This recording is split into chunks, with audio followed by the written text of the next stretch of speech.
Nếu như hỏi người xem rằng trong phần 1 Kiếm Lai có nhân vật nào khiến họ ấn tượng nhất, chắc hẳn Tề Tịnh Xuân xứng đáng có mặt trong top 3. Nhưng ra đến phần 2, ai mới đang là kẻ ngồi xổm chễm chệ ở ngôi vị nhân vật được yêu thích nhất? Hắn đội nón lá rách, đi đứng nghênh ngang, mở miệng là chém gió thành bão. Hắn bị người đời xem là nỗi sỉ nhục của giới văn nhân nho nhã, nhưng lại khiến cả tòa thiên hạ phải nín thở cúi đầu mỗi khi hắn thực sự rút kiếm. Hắn cũng chính là kẻ duy nhất dám ngông cuồng tuyên bố giữa vòng vây thiên quân vạn mã: các ngươi nghe cho rõ đây, các ngươi đã bị một mình ta bao vây.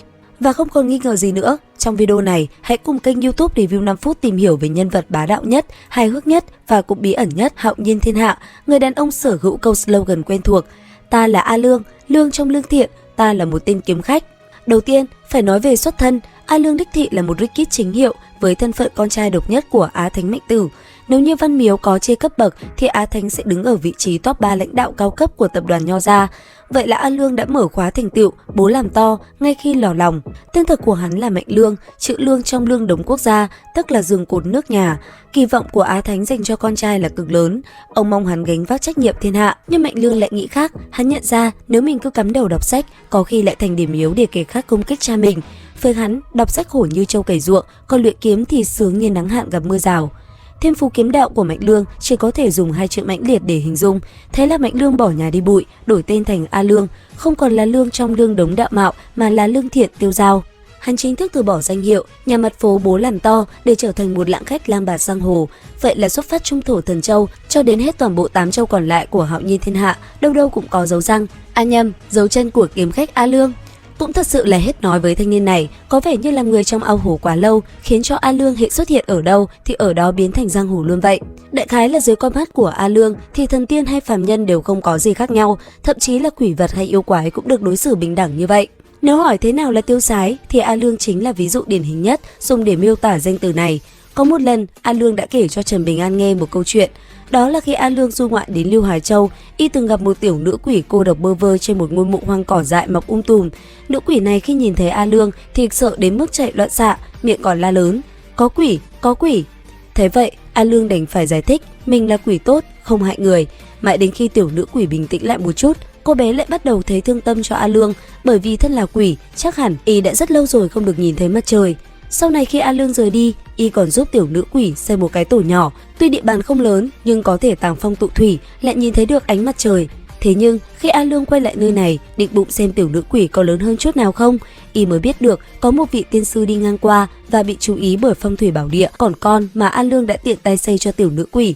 Sau đó thì vị tiên sư kia không hỏi nguyên do đã tiện tay trảm yêu trừ ma. Chuyện này đã tác động rất lớn đến A Lương. Câu nói cuối cùng của cô bé ám ảnh A Lương mãi: chúng ta là quỷ đó nha, sau này không cần phải sợ quỷ nữa rồi. Nụ cười ấy khiến A Lương ngộ ra một chân lý để đời: sự tự do của kẻ mạnh phải lấy sự tự do của kẻ yếu làm ranh giới. Từ đó, A Lương hành hiệp trượng nghĩa nhưng không còn tùy tiện. Những việc liên quan đến kẻ yếu, hắn thường giao cho quan phủ hoặc thư viện xử lý theo luật pháp. Thay vào đó, hắn chuyển sang trêu chọc đám thần tiên trên núi cao. Có lần hắn từng trộm tóc của Thanh Thần Sơn phu nhân, chọc giận cả nữ quán của Lộc Giác Cung và động chủ của Thiên Ngọc Động Thiên. Mấy vị tiên tử này truy sát A Lương chạy tụt quần, nhưng hắn lại đi theo khoe khắp nơi: trước đây ta từng được rất nhiều tiên tử theo đuổi đó nha. Thì theo đuổi để chém thật. Nhưng mọi người cũng đừng nghĩ là A Lương luôn hành động ngả ngứa như vậy khi hành tẩu giang hồ. Có lần, một đám thần tiên thiết kế vây sát A Lương, kết quả là chỉ có duy nhất một kẻ còn sống sót chạy thoát. Sau này, tên tu sĩ này vẫn lấy chiến tích chạy thoát dưới tay A Lương để làm thành tựu để đời của mình đấy. Cũng trong thời gian phiêu bạt giang hồ này mà A Lương nhận biết với lão Tú Tài. Sau này mỗi lần nhắc lại, A Lương đều nói nguyên nhân nhận biết với Văn Thành đó là không đánh nhau thì không quen biết. Có lẽ là bởi vì học thuyết được lưu truyền của lão Tú Tài khi đó thường bị người đọc sách nói ngắn gọn là tính bản ác, thành ra là nghe giống như đối lập với mở đầu Tam Tự Kinh mà Á Thánh viết ra, đó chính là nhân chi sơ, tính bản thiện. Điều đó đã thu hút A Lương tìm đến tận nhà của lão Tú Tài.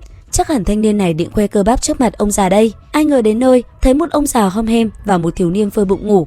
Bật mí cho các bạn một chút nhé, thiếu niên này chính là Tả Hữu. A Lương không những không đánh nhau mà còn bị lão Tú Tài thao túng tâm lý. Thế là y bước lên thuyền giặc, trở thành cẩu đầu quân sư cho Văn Thành nhất mạch, rồi sau đó tận mắt nhìn thấy từng đệ tử gia nhập Văn mạch.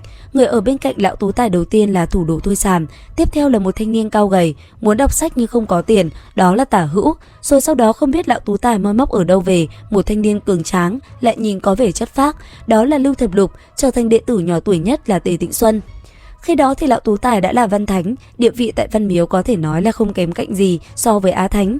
Sau đó thì A Lương lại tiếp tục du lịch giang hồ một lần nữa, mãi cho đến khi tin tức về kết quả của cuộc 3-4 chi tranh vang dội khắp hạo nhiên thiên hạ, lão Tú Tài tự giam mình tại Công Đức Lâm của Văn Miếu vô thời hạn, thôi sàm tuyên bố phản lại Văn Mạch, cắt đứt toàn bộ quan hệ với Văn Mạch. Tả Hữu và Lưu Thập Lục không rõ tung tích, Tề Tĩnh Xuân thì tự nhận trấn thủ tại Ly Châu Động Thiên. Toàn bộ sách vở, kinh nghĩa của Văn Thánh đều bị hủy bỏ, cấm lưu truyền, tượng thần của Văn Thánh thậm chí còn bị rời ra khỏi Văn Miếu, bị các loại nho sinh đập nát, chửi rủa, nhổ nước bọt. A Lương liền xách kiếm xông vào học cung, muốn hỏi cho ra nhẽ mọi chuyện.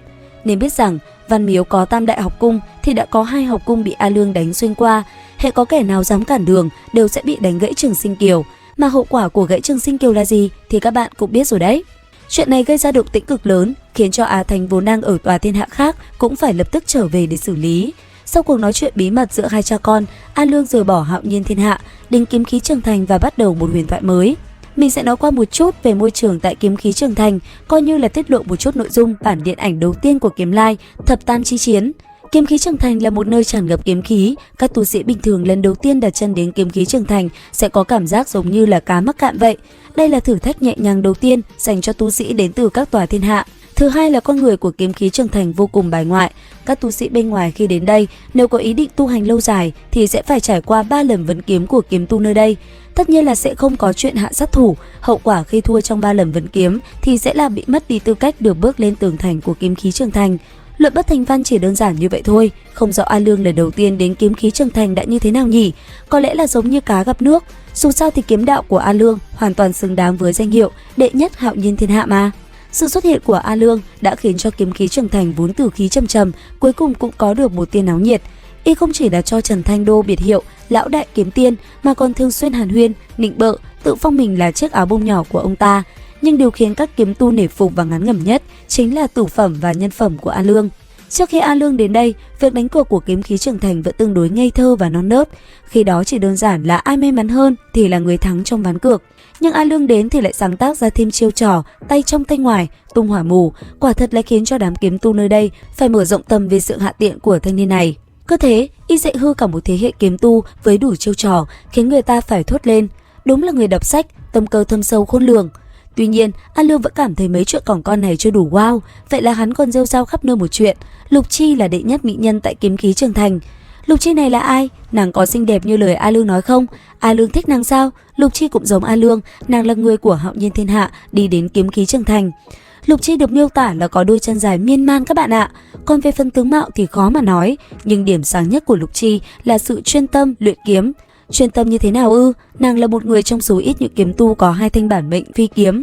Thanh phi kiếm thường dùng của nàng chỉ tính là bậc trung, thanh kiếm thứ 2 của nàng mới thật sự là đặc biệt. Toàn bộ tài nguyên cũng như chiến công mà nàng có được trong thời gian ở kiếm khí Trường Thành đều được dùng để ma luyện thanh kiếm này. Nguyện vọng của nàng là trở thành kiếm tu hạo nhiên đầu tiên được khắc chữ trên tường thành. Kiếm của nàng chưa từng hiện thế, dựa theo tính toán của lão đại kiếm tiên và A Lương thì Lục Chi chỉ có thể dùng kiếm này duy nhất một lần. Cảnh tượng khi đó sẽ là kiếm hủy, người vong, địch ta cùng táng. Kiếm này có mạnh không? Các bạn biết đối thủ có thể đánh ngang tay với A Lương trong thời gian ngắn mà cũng là một trong số 13 đại yêu vương tọa của Man Hoang là Lưu Xoa không? Trong thời gian Lưu Xoa này ở trạng thái mạnh nhất, tức là phi thăng cảnh đỉnh phong ấy. Khi đó, Lục Chi vẫn đang ở cảnh giới tiên nhân, đã có thể dùng kiếm này để đổi mạng hoặc ít nhất là đánh gãy một cảnh của Lưu Xoa rồi. Sau này, thanh kiếm đó được chuyển tặng cho ẩn quan Trần Bình An, mà ẩn quan của chúng ta để có thể luyện hóa cũng như sử dụng được thanh kiếm đó đã phải trả giá lớn như thế nào, các bạn có biết không? Nếu như số bông tuyết trong mùa đông của hạo nhiên thiên hạ có thể đếm được đến một con số cụ thể thì đó chính là số lần Trần Bình An phải hạ sát chính mình ở trong tâm tướng thiên địa. Vậy nên, đến khi thanh bản mệnh phi kiếm này lần đầu tiên được sử dụng mới có thể một kiếm lấy mạng binh ra Sơ Tổ Khương Xá, võ thần 11 cảnh duy nhất trong thiên địa. Chính vì có một Lục Chi chuyên tâm với kiếm đạo như vậy, chấp nhất với kiếm đạo như vậy, thì thử hỏi A Lương xem nàng có xinh đẹp không? Đối với A Lương mà nói, kiếm đạo của Lục Chi chắc chắn là xinh đẹp đệ nhất thiên hạ rồi. Chúng ta tiếp tục câu chuyện của A Lương tại kiếm khí Trường Thành nào. Trong trận chiến mà cha mẹ Ninh Diêu ngã xuống, A Lương là người cuối cùng xuất chiến, lấy xuống đầu lâu của đại yêu phi thăng cảnh đỉnh phong đã đạt tới nửa bước thập tứ cảnh. Bởi thế, y được quyền khắc chữ lên tường thành, và đúng chất A Lương, y khắc một chữ mãnh. Trong mãnh liệt, nhưng chữ viết xấu đau xấu đớn, không chỉ phá hỏng hết cả thẩm mỹ của bức tường thành huyền thoại mà còn phá tan tành ý cảnh liên miên của các kiếm tu trước đó đã khổ công sắp xếp. Vậy là từ đó trở đi, nam tử kiếm tu nhìn thấy A Lương thì hận đến nghiến răng, còn nữ tử kiếm tu thì muốn sinh con cho A Lương. Khoảng thời gian sau đó cũng không có gì đáng nói, Man Hoang bội ước vẫn tiếp tục tiến đánh kiếm khí trưởng thành. Mọi người cũng đã thành thói quen, khi nào cần đánh trận thì đánh trận, khi nào nghỉ ngơi thì lại đánh cuộc và uống rượu. Cho đến một ngày A Lương nhận được thông tin về thanh kiếm dưới cầu đá vòm mà Tề Tịnh Xuân gửi cho. A Lương lại từ kiếm khí trưởng thành quay về Hạo Nhiên. Không lâu sau đó lại nhận được tin Tề Tịnh Xuân ngã xuống. Những chuyện sau đó thì giống như trong hoạt hình đã diễn ra nên mình không nói nữa. Bây giờ nói tiếp từ sau khi phi thăng lên thiên ngoại từ kinh thành Đại Ly, A Lương đã ở thiên ngoại thiên, vừa xử lý thiên ma, vừa giao lưu võ thuật với Dư Đấu. Cảnh giới lúc này của A Lương vẫn là phi thăng cảnh đỉnh phong thôi. Đến năm Trần Bình An 28 tuổi, tức là 13 năm sau lần chia tay tại Hồng Trúc Trấn, A Lương phá vỡ ngăn cách giữa Thanh Minh và Hạo Nhiên, lại đánh xuyên ngăn cách giữa Hạo Nhiên và Man Hoang, chính thức gia nhập vào trận chiến bi tráng nhất của Kiếm Lai và cũng là trận chiến cuối cùng của kiếm khí trưởng thành với Man Hoang thiên hạ. Dù bản thân không phải ở trạng thái tốt nhất, thậm chí có thể nói là đã hao phí gần một nửa đạo lực vào việc phá kết giới giữa ba tòa thiên hạ, sau đó đối đầu với địch thủ cũ là kiếm tu phi thăng cảnh Lưu Xoa và hai phương tọa đại yêu nữa, nhưng không thể với khẩu hiệu nổi tiếng của mình: các người đã bị ta bao vây rồi. Chiến trường của A Lương luôn là giữa thiên quân vạn mã của yêu tộc, thậm chí là bản mệnh phi kiếm của bản thân cũng chưa được lấy ra sử dụng. Phải cho đến những giây phút bi tráng cuối cùng của cuộc chiến, khi mà các đại kiếm tiên của kiếm khí trưởng thành lần lượt chiến tử, ông nội của Ninh Diêu là Diêu Trùng Đạo, kiếm tu tiên nhân cảnh, đi đến thời khắc cuối cùng trong trận chiến với đại yêu vương tọa Hoàng Loan, thì A Lương mới cưỡng ép thoát thân ra khỏi vòng vây của yêu tộc, hoàn thành nốt cuộc chiến của Diêu Trùng Đạo, đó là kết liễu Hoàng Loan. Sau đó giữa chiến trường, A Lương tuyên bố: người hại sát Hoàng Loan, Diêu Trùng Đạo, A Lương, các bạn có muốn nghe về trận chiến bi tráng nhất trong Kiếm Lai không? Nếu có thì mình sẽ kể trong một video riêng. Sau trận chiến này, A Lương bị đám yêu tộc vây công, sau đó trấn áp ở chân núi Thác Dã. Bọn chúng cũng mở ra cánh cổng minh giới tại nơi này, khiến cho A Lương phải tiêu hao không ít tu vi dùng để siêu độ các oan hồn đang tràn ra.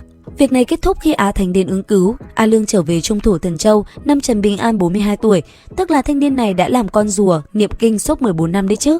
Thời gian thấm thoát thoi đưa, A Lương trở về cũng là thời điểm ẩn quan Trần Bình An dẫn đầu Hạo Nhiên thiên hạ, chính thức tuyên chiến và mở ra chiến dịch phản công Man Hoang đầy táo bạo. Và tất nhiên, ở đâu có tranh đấu lớn, ở đó không thể thiếu bóng dáng của chiếc áo bông nhỏ A Lương được. Nhưng lần này, hắn không đi một mình mà đi cùng người huynh đệ đồng môn, kẻ được mệnh danh là kiếm thuật uy lực nhất trần đời, Tả Hữu. A Lương và Tả Hữu, hai đại kiếm tiên của Văn Thánh nhất mạch, tự mình quyết định sẽ là mũi nhọn, đánh trận mở màn, xé toạc phòng tuyến của yêu tộc ngay trên lãnh thổ Man Hoang. Thế là đối mặt với sự vây công của hàng loạt vương tọa đại yêu, đối mặt với cả một thiên hạ thù địch, lần đầu tiên A Lương thực sự nghiêm túc. Hắn tế ra thanh bản mệnh phi kiếm mà hắn đã giấu kín suốt cả cuộc đời tu đạo. Thanh kiếm có cái tên rất lạ mang hai chữ ẩm giả, và bản mệnh thần thông đi kèm chỉ nghe thôi đã thấy sự hư vô, vạn vật tan biến. Trận chiến hôm ấy, kiếm khí tung hoành ngang dọc, đánh đến mức thiên địa chấn động, nhật nguyệt lu mờ. Hai gã kiếm tu, một trái một phải, đánh đến mức quang âm trường hà, dòng sông thời gian vốn dĩ bất khả xâm phạm cũng phải bị chia tách, nhiễu loạn hỗn mang. Trong khoảnh khắc dòng thời gian bị xé toạc ấy, hai huynh đệ đã đưa ra lựa chọn của riêng mình. Tả Hữu với tính cách cương trực, muốn tìm kiếm cội nguồn kiếm đạo, đã chấp nhận ngược dòng thời gian, bị cuốn về quá khứ vạn năm trước, để lại một huyền thoại về kiếm thuật nơi thượng cổ Hồng Hoang. Còn A Lương, gã kiếm khách lãng tử ấy, lại để dòng nước thời gian cuốn mình xuôi về tương lai. Hắn bị đẩy đến vạn năm sau, biến mất hoàn toàn khỏi dòng thời gian hiện tại của Hạo Nhiên thiên hạ. Trần Bình An và những người quen cũ có lẽ sẽ phải rất lâu nữa mới có thể biết được tung tích của họ, nhưng có hề gì đâu. Với A Lương, đây chẳng qua chỉ là một chuyến đi xa nhà, một cuộc dạo chơi mới ở một thời đại mới mà thôi.